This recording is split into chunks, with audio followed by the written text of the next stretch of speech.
All right, we are live for the Monday edition of the morning check-in, and yeah, something that really caught my attention. That it's kind of spooky in a sense, but it plays into a lot of the things I've mentioned throughout the year. So it may not be a surprise to many, but I wanted to bring it to your attention today, as well as a couple other things happening in the news, just to kind of paint a picture as to where we're at and where things could be potentially heading. And so, based upon a comment made by Trump, just a little soundbite and an article I'm going to share with you. He referenced and called out a certain sector of the population, and happens to be the members of the body of Christ, aka the Christians. And he mentioned that if they vote for him, they won't have to vote in 2028.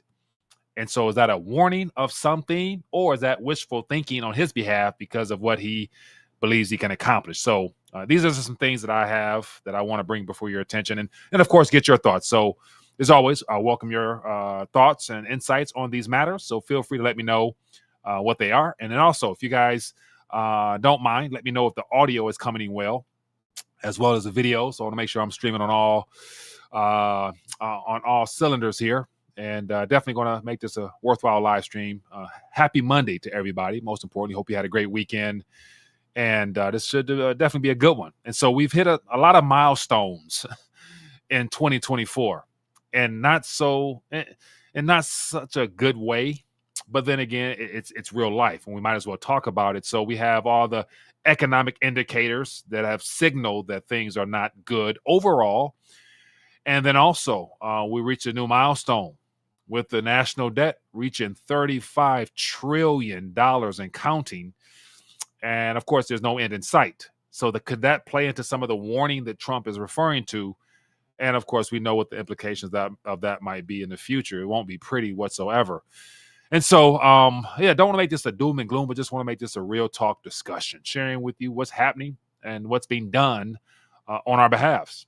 And of course, the goal is to shine light on this situation, hoping that you guys are able to, use this, process it, and then, of course, make as many moves as you can to prepare and to brace for what is before us. But yet, then again, as always, there's opportunity in the midst of a rebranding or restructuring. So we're going to talk about that in a little bit more. But all right, let me check in. We got Who's a Jew checking in.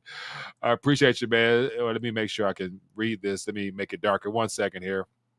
I got to change the font so I can see what you guys are putting out there.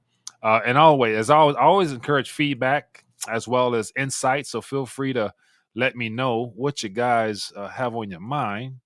It's not much of a show unless you can talk to people directly, but appreciate you. Who's the Juice says 313 Wayne in the building. Audio videos check. Appreciate you, man.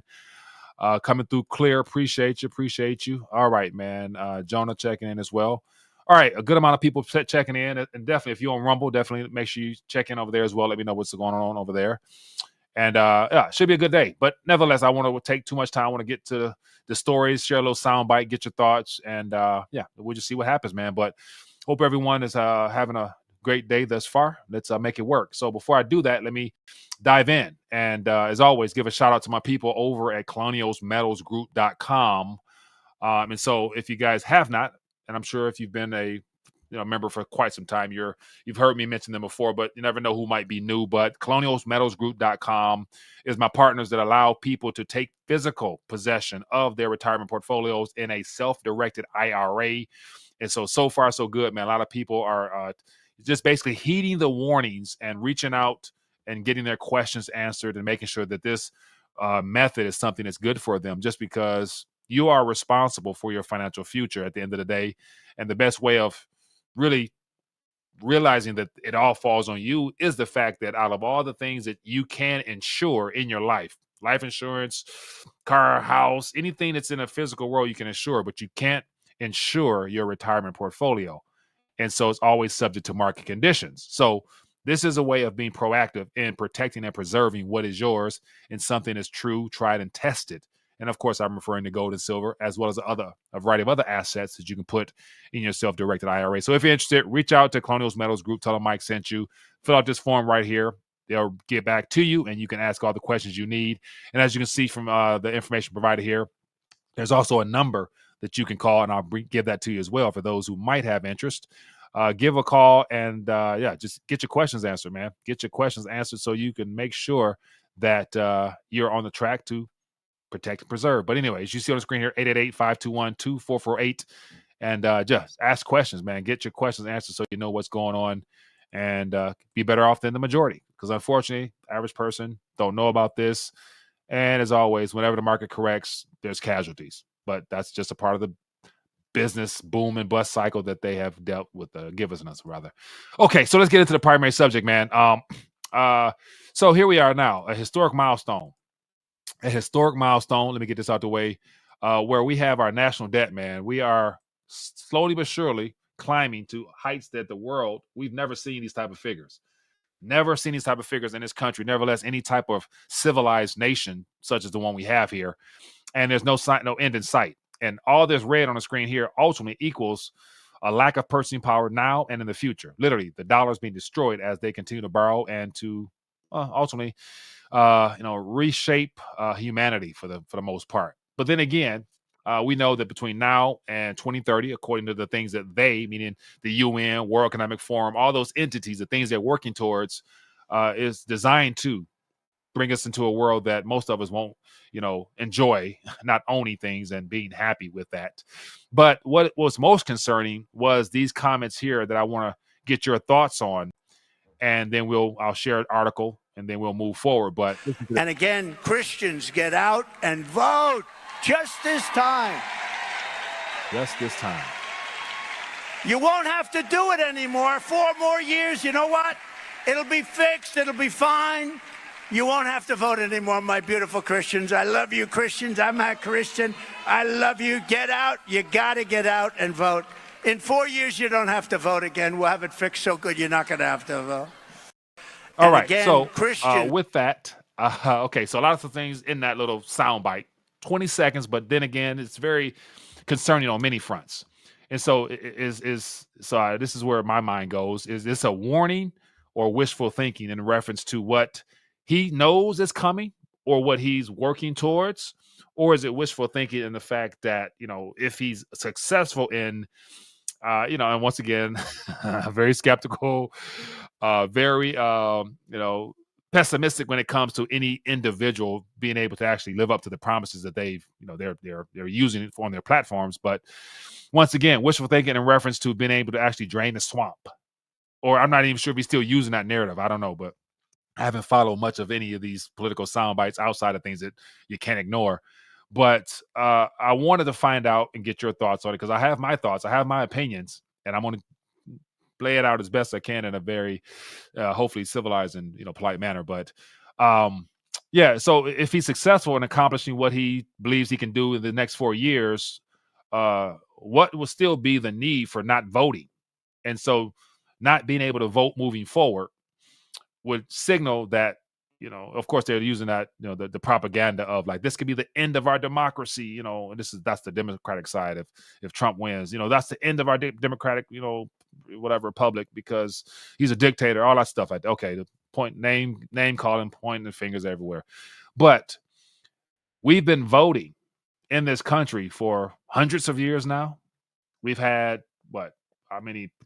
So right now we're this presidential election would give us the 47th president. And so will the 47th be the last president of our country based upon those off the cuff remarks that Trump made? And so just a little side note, I watched the Bitcoin conference speech from start to finish, and he gave me 6 or 7 different talking points, of which I'm not going to dive deep into it, because overall, and watching that, and this is our relation to the monetary system, the National Strategic Bitcoin Reserves, or whatever he worded it as.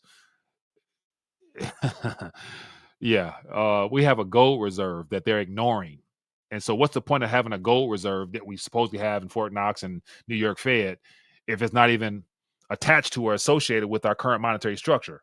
So why would we want to bring Bitcoin into it? So those are just questions that make no sense whatsoever. But then again, I realize, they have to come up with their narratives to convince people to vote for him. Okay. But back to this whole presidential situation. So if this upcoming election in November is the 47th president will be selected, if he wins or Biden wins or whatever, is he forecasting that if Biden wins or Harris, I'm sorry, if Harris wins or whoever between now and November is put in there officially wins, then that is the end of this democracy, republic, being able to vote for presidents moving forward based upon the things that are already at work, already at play, that will either happen whether he wins or if he doesn't win. There's going to be events that we will witness. But once again, these are all just things that I'm trying to process, because I noticed this weekend, and I've commented this on Twitter, that whenever Trump speaks off the prompters, whenever he goes left and right, he's sticking to the scripts that were prepared for him. And then whenever he looks straight at the camera, he's speaking from the heart. He's speaking from his initial thoughts, because he's just ranting. Just like right now, when I speak, I'm ranting based upon thoughts that come in the moment that I believe are valuable. And so I'm trying to be truthful according to what I believe and what I think from my heart. So he does the same thing. And so he was making that comment about no needing to vote, because that wasn't on a script. He made a comment about not needing to vote. And then he's talking to, obviously, a group of Christian community-based, audience. And so he's telling them, you won't need to vote this time. Get out and vote. You won't need to vote, because we're going to fix it good. We're going to fix it clean. We're going to fix it. And I'm thinking like, man, like, I haven't seen many people talk about this on the internet, but I haven't really went looking for it. But, let you guys let me know if people are like literally like, zooming in on this, because this is something that comes from the heart. Like, as a man speaketh, so is he. So he's speaking some truth here. Now, the truth is, will it be something that he's trying to give us a heads up on, or is this a truth that he's trying to basically reference that, it's going to happen regardless whether he wins or not? And of course, I have my opinions, but I don't want to be that guy that only just focus on, certain narratives. So I'll let you guys, let me know. But, Jonah says election or selection. I thought it ended last time. If Trump is selected, cryptos will then go to the moon, and then economic collapse, depression, inbound. Okay. Let me see here. Monkey says, I paid more taxes than my own pension and still pay now. 47 is silver number, and it is the devil's number. Okay. So these are just things worth considering. And so let me just start off with that, and then we'll get into some monetary, some economic stuff. But so I came across an article where Reuters decided to discuss this. And so, of course, the Reuters is a paid, I'm not going to pay for it. So you just got to go archives. And so Trump tells Christians they won't have to vote after this election. And so let's zoom in on that a little bit. So taking that same article, what exactly could he mean with that? We're going to find out, unfortunately. Unfortunately, we're going to find out whether it's a positive or bad on his part. I'm not sure. But if Americans are not able to vote or not encouraged to vote, the question I would then ask, will we be able to vote? Because will things remain the same based upon the current trajectory of how things are unfolding? And based upon Biden's recent move to address the Supreme Court before he leaves office, they're going to try to ram some things through to really reshape the legislative branch. The judicial, the judicial side of things. And that will definitely severely hinder how the country moves forward if it takes place. But real quick here, I'll thumb through some headlines. Curious to get your thoughts. It says Republican presidential candidate Donald Trump told Christians on Friday that if they vote for him this November, in 4 years, you don't have to vote again. We'll have it fixed so good, you're not going to have to vote. It was not clear what the former president meant by his remarks in an election campaign, with the Democrats accusing him of being a threat to democracy after his attempt to overturn his 2020 defeat. Okay. Trump was speaking at the event organizing in Turning Point Action in West Palm Beach. It says, Christians, get out and vote just this time. Christians, get out and vote just this time. Like, just this time. Like, this could be your last time if you don't do it now. And so, I like to say sometimes that, this is always political theater. These guys say what they must say because of whatever. But when you go like this deep, this gets into the spiritual realm, in my opinion. because he's calling out, he's speaking in front of a certain sect that is already under pressure, i.e. persecution in a very slight form compared to what I believe is coming. But, Christians are always made a mockery of, especially with this Olympics. You can do imagery, suggestible type of activities, mimicking things. You can talk about Christ in a negative sense all you want, but you can't talk about any other religions. And don't dare talk about Muhammad or anything like that, because that's not acceptable. But Christ, you can make a fool of him all day long, according to the way that society's set up. And so I look at this as an intentional message that he's trying to get out. Now, what exactly it is, I don't know, but the whole idea of not needing to vote and, not being able to vote definitely don't sound like it's going to be a pretty environment that the world will be in at that point, to where people will have the option to do it. But it says here, you won't have to do it anymore. 4 more years, you know what? It will be fixed. What exactly will be fixed will be my next question. What are you going to fix in this 4 years that you couldn't do the last 4 years? And based upon the promises that were made last time, which to me, I'm still going to bank on the biggest promise, which really stirred up and really got a good chunk of his fan base excited, was the crooked Hillary narrative that he used, which we all see now was literally just talking points and political propaganda at its finest, because he called out a person that the world knows, we know, I know. And if you're watching this channel, you know how crooked lifelong politicians have been and are, because they've been a part of the problem. They are the reason why problems are so bad, because of the things that they've allowed to occur on their watch while they profited. And I made a comment to somebody this weekend about this. I'm like, Hillary, after that whole little publicity stunt Trump basically did for her name, she probably made more money with him speaking out against her than she did when she was actually in office doing what she was doing with her husband. So, says she just got richer, more than likely, because she got her hands in on everything. But yeah, okay, let's keep it moving real quick. I don't want to spend too much time on this, because ultimately it's a spiritual warfare that we're in the midst of, and the fact he's calling out Christians.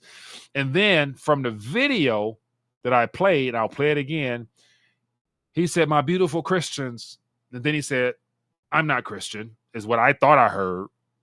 But when I look at this transcript that Reuters put out, they said here, he added, "I love you, Christians.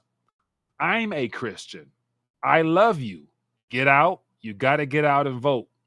And so I'm thinking, like, hold on. That's not what I heard. And I don't think that was a doctored, edited video, AI voiceover type of situation there. But he said, "I love you, Christians." And then with the point of emphasis on his chest, I thought I heard, "I'm not a Christian." I'm thinking, okay, like, why would you say that if you aren't? Like, if you aren't, you're not. But so once again, let me play this. Get out and vote just this time. Listen closely. What do you hear? You won't have to do it anymore. 4 more years, you know what? It'll be fixed. It'll be fine. You won't have to vote anymore, my beautiful Christians. I love you, Christians. I'm not Christian. I love you. Get out. You got to get out and vote. All right. I heard I'm not Christian. But according to the transcript, it says here, I am a Christian. So, I'm going to leave it at that. The Lord knows his heart. And, I'm just not going to go there. But here it says, I'm not a Christian, but I am a Christian. But on that audio, I heard I'm not. But anyway, nevertheless, to me, that is a soundbite that is worth talking about. So I brought it to you guys to let you guys chew on it. I'm curious to hear your thoughts. Leave a comment in the chat. Or, if you're watching the replay, definitely share some thoughts on that, because go from there.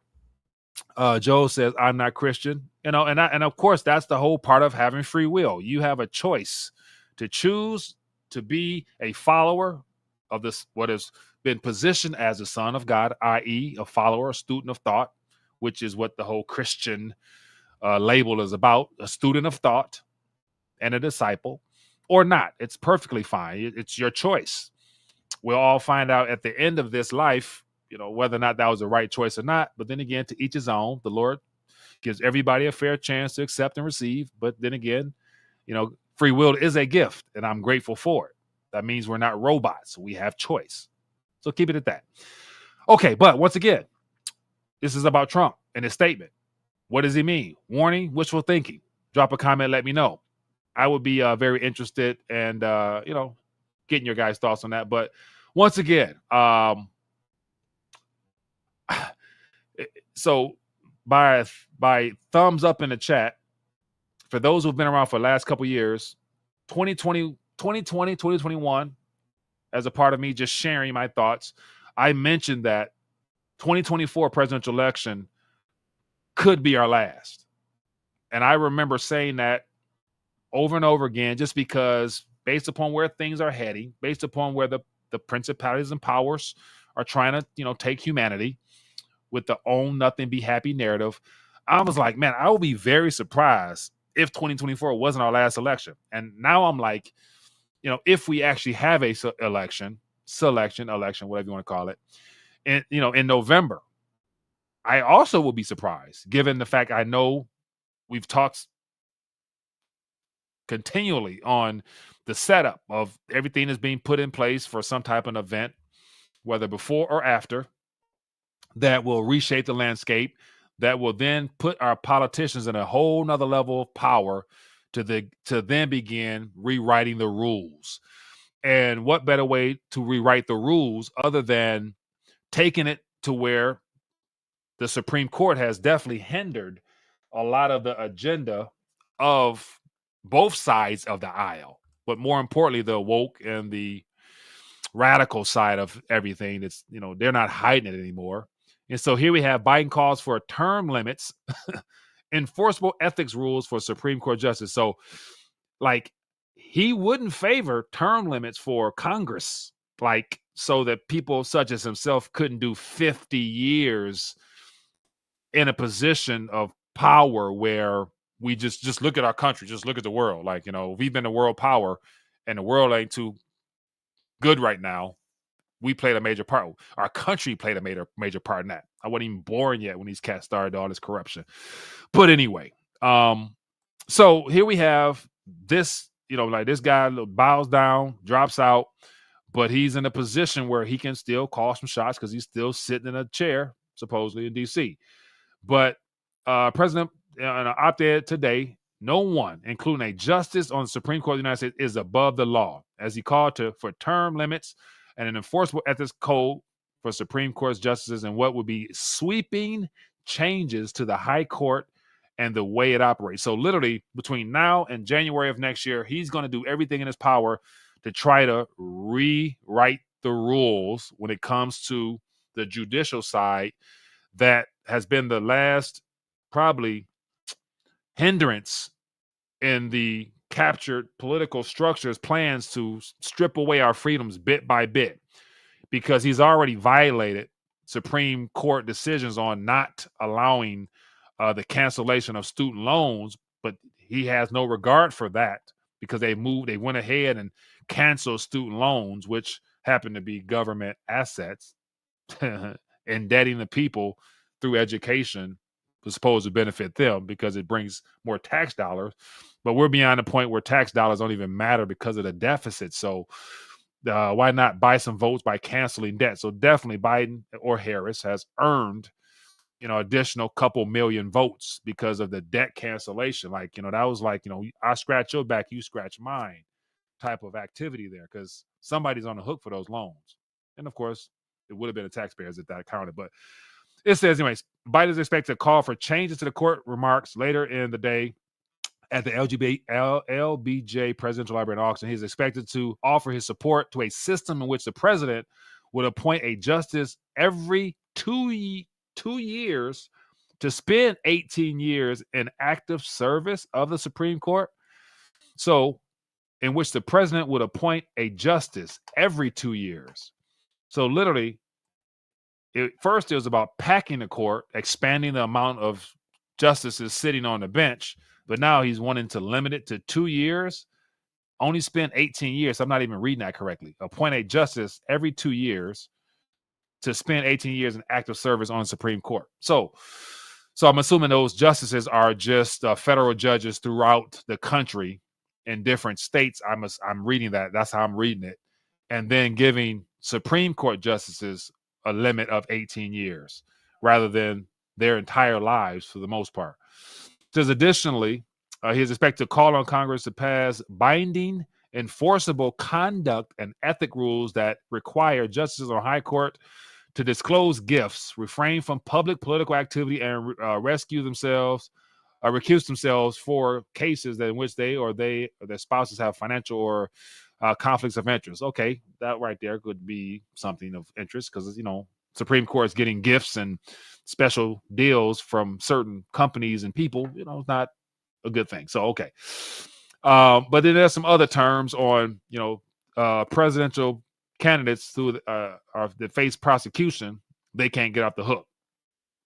So anyway, but once again, the idea of the president on his way out trying to rewrite the rules doesn't help the whole voting narrative that we started off with for 2028. Like, if the Supreme Court rewrites the rules, they change some things, they don't adhere to the Constitution the way, or interpret the Constitution the way that they're supposed to, not based upon today's activity, but just based upon history in general, then we could find ourselves in a position where they low-key approve of the fact that, hey, voting is no longer really, the best way to benefit the people or some type of crap. And then they'll say that perhaps it might be best if they form a governing board of elected officials beyond the president to assist Congress.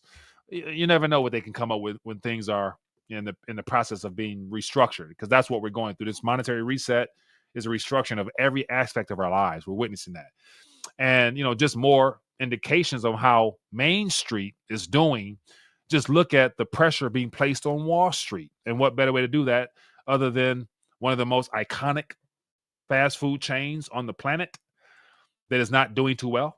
So here we have McDonald's. Let me zoom in so you can see what I see. McDonald's sales fall and first since 2020 as traffic drops. So people have flocked to McDonald's because it was affordable for decades. They no longer have the dollar menu, but they came out with the $5 combo, which has done wonders for the last 4 weeks to where they're going to extend it. But it still hasn't led to more foot traffic. Therefore, the share prices of McDonald's, the most American-friendly, family-oriented, junk food place that our country has, isn't doing well because people aren't spending as much because it costs a lot more.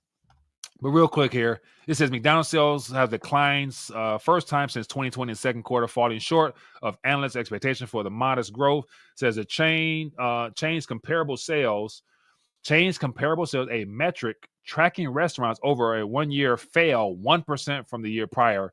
Each McDonald's geographic segments saw sales declines. In the U.S., the trend was driven by a decline in foot traffic that was partially offset by higher prices. So just based upon this graph here, over the last year, they haven't been doing quite well at all. So literally there's 42,000 McDonald's worldwide, of which a part of their plan was to expand to 50,000. So they were planning on adding 8,000 new McDonald's somewhere on this planet. And as of now, those plans are being reconsidered because if they're not profitable, then what's the point of opening more stores? And then they're having issues with McDonald's in the Middle East due to the Israeli, Palestinian conflict. So people are boycotting. So sales aren't really popping over there. In Europe, Europe is already extremely expensive. So it's good to say whatever price they have over there is pretty much double what it is here probably. But, it just says share prices are down in the midst of the S&P being driven up by the Big Seven. So it says earnings excluded some items were $2.97 per share in the second quarter, missing the average analyst estimate.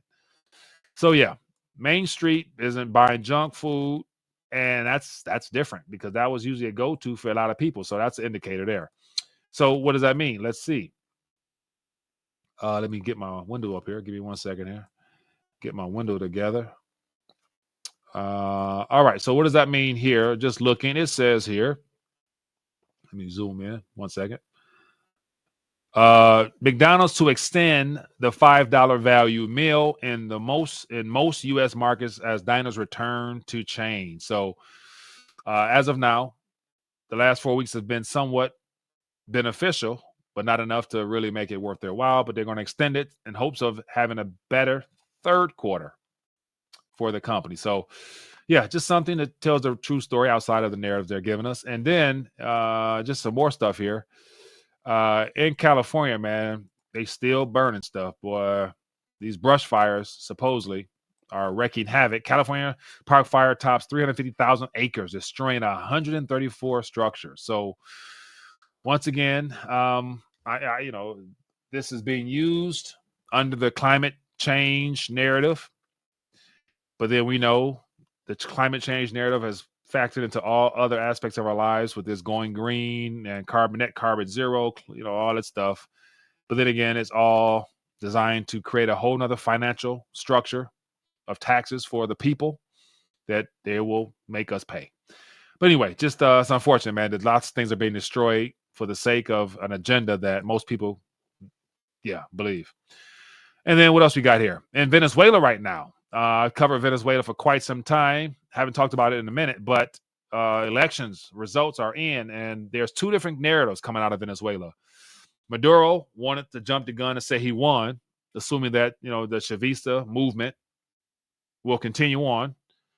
And then, of course, you got Western influence, i.e. the U.S., also playing an active role in this election. Apparently, according to the voting booths, the opposition won. And so I'm hearing on Twitter now that there's possibly the chance of civil unrest between the Maduro crowd and the Eduardo crowd that might end up clashing over the results of this election. And so I'm like, okay, there's no doubt in my mind that this election has been influenced, regardless of the results. It's been influenced by foreign forces, i.e. our intelligence agencies that have special interest in making sure that Maduro's cast it out so that the West can put a puppet in there. Because Juan Guaido, who was supported by Trump for 5 years ago, didn't work out. So they're trying it again. And of course, it's about opening up the borders, opening up the country, allowing Western interests, Wall Street, to come in there and loot the country. So we'll see what pans out from there. But with this election, you have two narratives. Ultimate agenda is to capitalize on the wealth of that country. And I'm thinking about in November here, we have two narratives, one agenda, which is to continue the propping up of the dollar and the systems set up around it. And of course, a big part of Trump's speech on Saturday was not even focused on Bitcoin. Bitcoin was just the words he had to use because he was attending it. But he said cryptocurrency first, Bitcoin and others. And then he mentioned stable coins.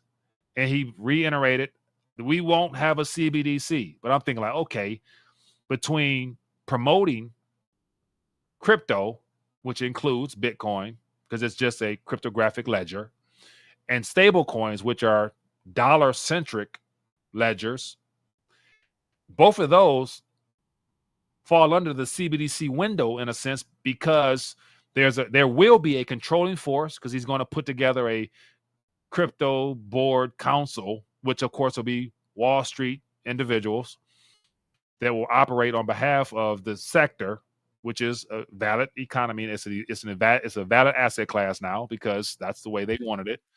So everything that they have set up from day one is on track. But for some reason, the maximalists don't think so. And so when Trump mentioned stable coins and setting up stable coins, and he said, so I had so many thoughts about what this guy was talking about right when he was saying it. So I shared a little bit in real time. Okay, let me share with you my screen. So these are just some thoughts I shared in the moment. when he mentioned, I said, Trump's against CBDCs, but wants to expand the role and use of stable coins to, quote, extend the dominance of the dollar to new frontiers all around the world. And when he said that, when he made that quote, it got so quiet in that arena. And he paused for a second as if he was expecting some cheering, but he didn't realize that he was reading the script when he was saying that. But he forgot that he's in a arena full of maximalists, people who only think narrow-minded in the sense that they only want Bitcoin to be the focal point of the system. So they all were hoping that he would announce a Bitcoin strategic reserve and outright acknowledge. He didn't outright acknowledge. He mentioned about keeping the Bitcoin they stole and that we have now, and then from there using that as a reserve. He didn't mention about that, expanding it, adding to it.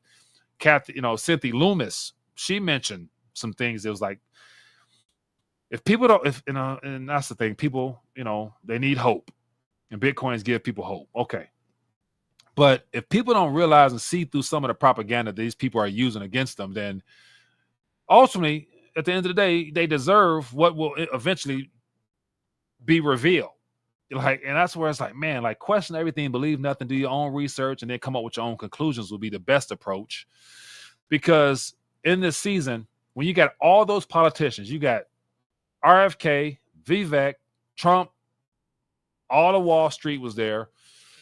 And they came there with the intentions of telling the world what they have in mind, what they have planned, utilizing Bitcoin.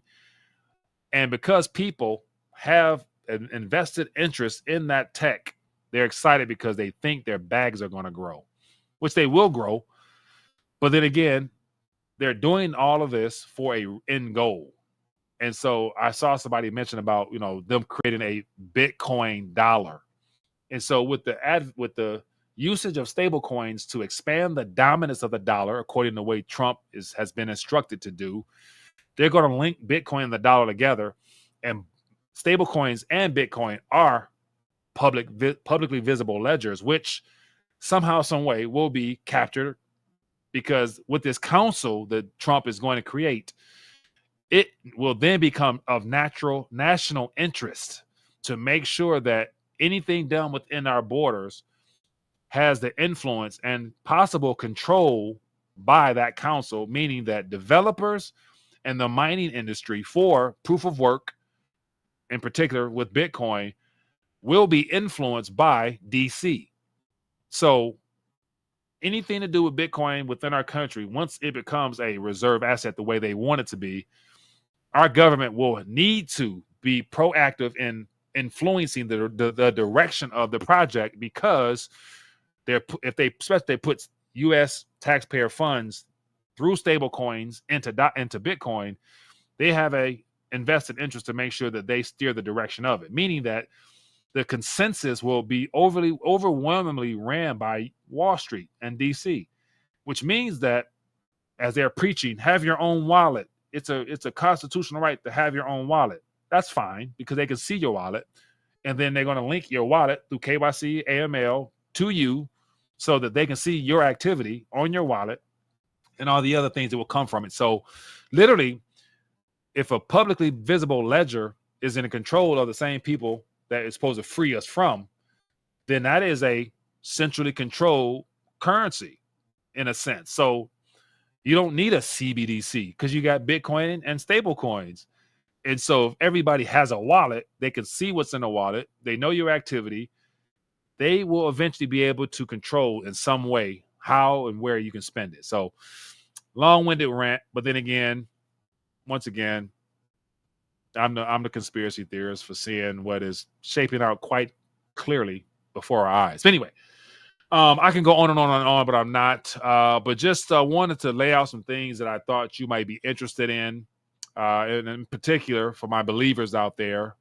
Could this presidential selection be our last? I'll leave you with that. But other than that, people, as always, go make today great. Be blessed, be safe, enjoy life, live, laugh, love, and learn. And to end on a good note, if you see all this stuff happening, and at the heart of the Trump Christian vote last narrative, that to me, it reinforces the spiritual nature of things, to where we know that we're in a environment where there's good versus evil, and we as humanity is facing spiritual warfare. And so the enemy, the powers that be, is being more blunt and bold with theirs, i.e., look at the craziness with the Olympics and all the other stuff happening with the movements that our country's experiencing. We got all the acronyms. We got the, I can give you all the stuff that just crazy. You know it. And if a believer speaks out against it or shares his opinion publicly, there's backlash on that person for just calling out which things that are just naturally against nature, things that just we know are not truth. So you have the spirit of truth versus the spirit of error. And ultimately, we know at the end, truth always prevails. Everything done in the darkness will be brought to the light. But it's a matter of withstanding the pressure as it ramps up. And so point in case is, for my believers, ramping up your prayer game, allowing the Holy Spirit, who is inside of you as a believer, who is the controlling, dominating force in the body of Christ in this earth, to be more involved in affairs. So praying for leaders, praying for those in position of power, praying for your brothers and sisters, praying that more people are brought into the kingdom, praying for lost souls. And, lastly here, in study this morning, coming across something that doesn't get talked about much, which is, demon possession, and how Christ was casting out demons all the time. Those demons that were there then are still here now. They're influencing people now in all types of ways. Anywhere you see foolishness, more than likely there's a spiritual force influencing that person. And so every demon needs a house to live in. So there's more than enough opportunity for us to pray against things that we know where the enemy might be working. So that's just more things to keep on your radar. Praying for those who need prayer, because a lot of people, we all need it. And then on the natural side of like looking at the things that's coming apart, falling apart at the seams, because those are problems. And those problems, they need solutions. So using your area of uniqueness, your gift that was given from God, to help solve some of those problems will put you in a position where you'll be able to sustain yourself, i.e., being able to have your daily needs met. And so once again, there's always ways of getting things done, but it's a matter of looking at it from a way of like, this is going to be a great opportunity for us, regardless of the foolishness. It's going to be a great opportunity for my people out here. So hopefully you are awake and aware and taking advantage of it. And of course, as I move forward, I want to try to be more specific with a lot of the things I'm saying so people can understand and probably, utilize it themselves. So, but anyway, I'm not going to rant anymore. As always, if you found value here, people, this is an opportunity where you get a chance to support the channel with a thumbs up right now. Before you leave, hit that thumbs up button. And then to help other people, take this, share it on your socials so people can come across this information, which counters the mainstream narratives. Like, my goal is literally to call out some of the bull crap that we are being told or sold, because it's all propaganda. Every time one of these people in power speak, they're speaking with a narrative to accomplish an agenda. And it's a matter of being able to decipher their agenda by breaking down the narrative and giving some counter arguments that will give you a chance to see through some of that, to where it'll give you a better way of being able to discern the information that's being communicated. So that's something that really excites me. So I'm going to get into more of that with some quick takes and stuff like that. But anyway, that's it, man. I can go on and on, but I'm not. Today is just starting. Let's go make it happen. Let's go make it great, man. Be blessed, be safe, and I'll see you guys later. Shalom.